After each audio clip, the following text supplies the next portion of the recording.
Hello, I'm Orlando Contreras, and this is my first virtual journal. Let's start from part 1, the things I learned. First of all, I learned that there are many needs and difficulties that we need to be aware of because we're going to be teachers. For example, I didn't know many of the things we saw during this unit. I knew some things about Asperger's, but that's all. I didn't know what to do. I knew about the condition, but what do I do in the situation? I had no idea. Another thing I learned was about unexpected situations. Because, let's face it, we can learn a lot about Asperger's and, I don't know, many conditions, Down syndrome, epilepsy, whatever. But as teachers, we're gonna face a lot of situations that most people are not prepared to handle. And those are the unexpected situations. For example, during my ELAB, I've witnessed many fights.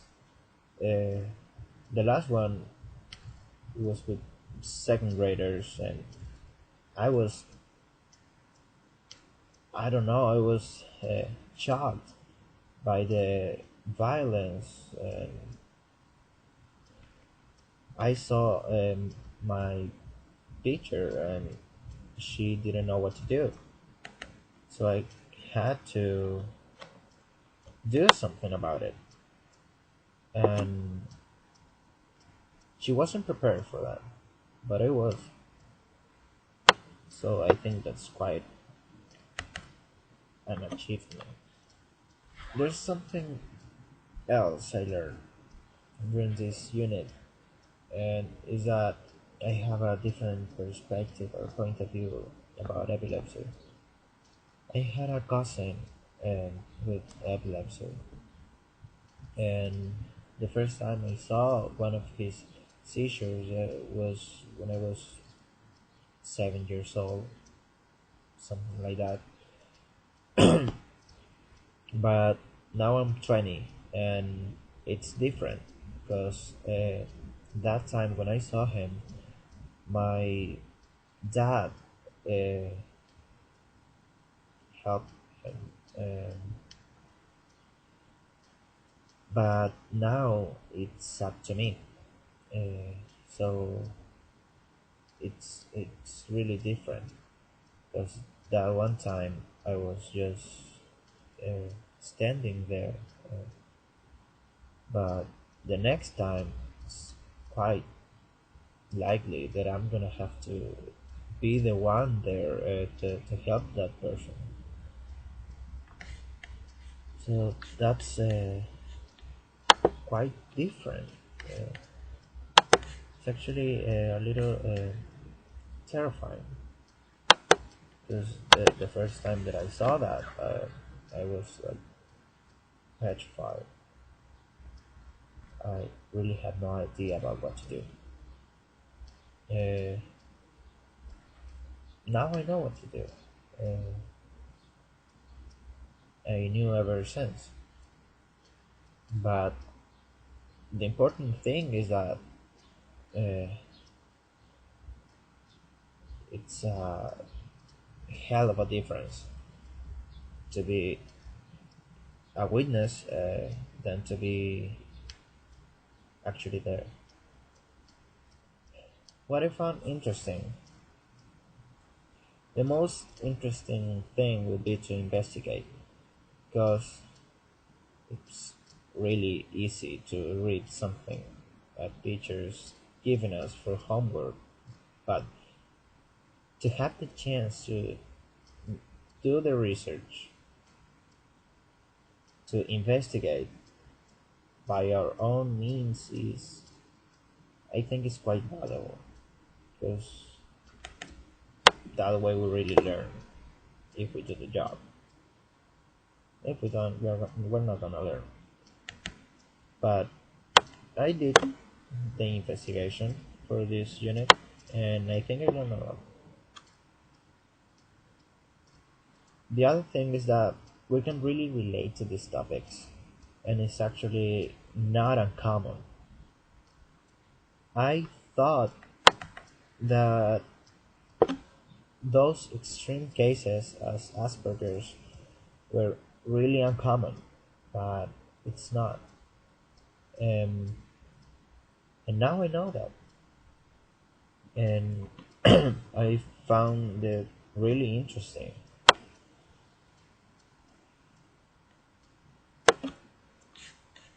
Well, that would be the part one, I think. And the second part, the things I read and listened in English. The thing is, the things that I found easy. Well, the language was not difficult. It was pretty easy to understand, and you can get the unknown words or concepts by context without much effort. I mean, the listening part is not difficult. I can understand everything.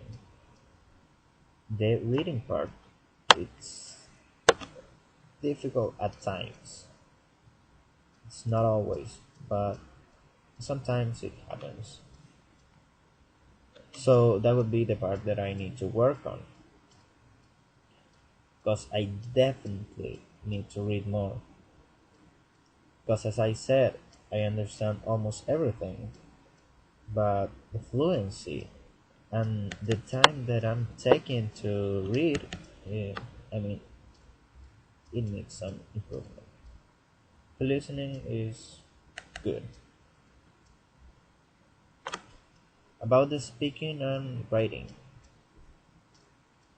the things that I found easy. And the speaking, it's not difficult.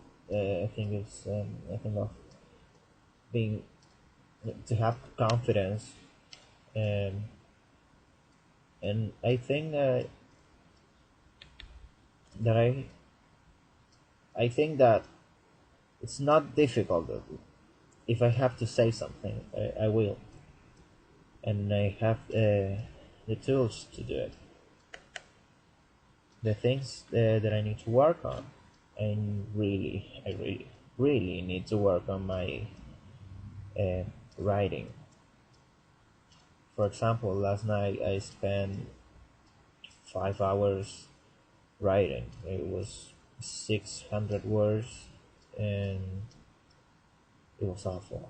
I mean, I'm exhausted because I had like 2 hours to sleep, and then I went to the university. So that's definitely my weakness.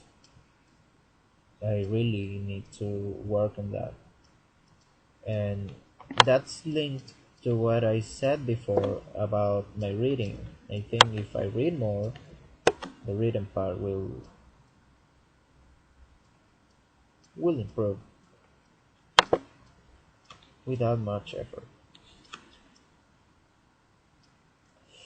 Well, the point C of the second part is about the fluency and how easy and smooth things are. I mean, as I said before, the things right now are not difficult. Uh, it's not difficult to read, and it's not difficult to write, listen, or to speak. The listening and the speaking, let's face it, it's easy. But the reading and the writing, it needs more effort. It's not difficult, but it takes more time. So that's the thing. It's easy, but it takes more time, and the listening and speaking part is just easy. So finally, uh, grammar, vocabulary, pronunciation. Pronunciation, I really like to work on my pronunciation. And how do I do this?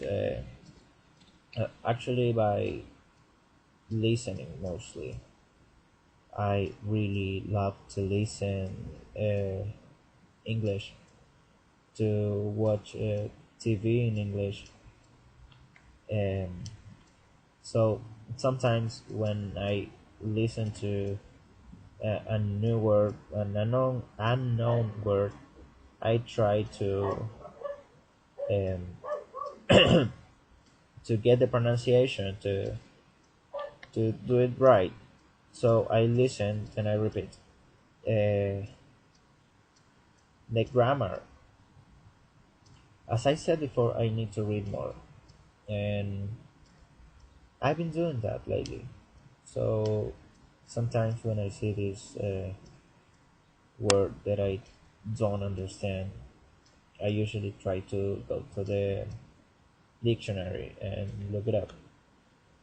If but sometimes the word is in a context where you can figure it out, so you don't really need to go to the dictionary.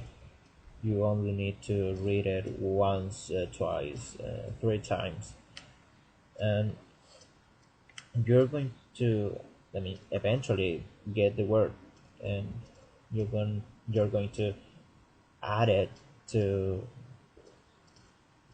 your vocabulary. So that's basically how I'm doing things. I'm trying to do those things by my own. It's not something that I worked on during this unit, but at home, because the class is not enough, and and we know that, so we have to do something about it. And I'm doing that at home. So that will be it. See you next time.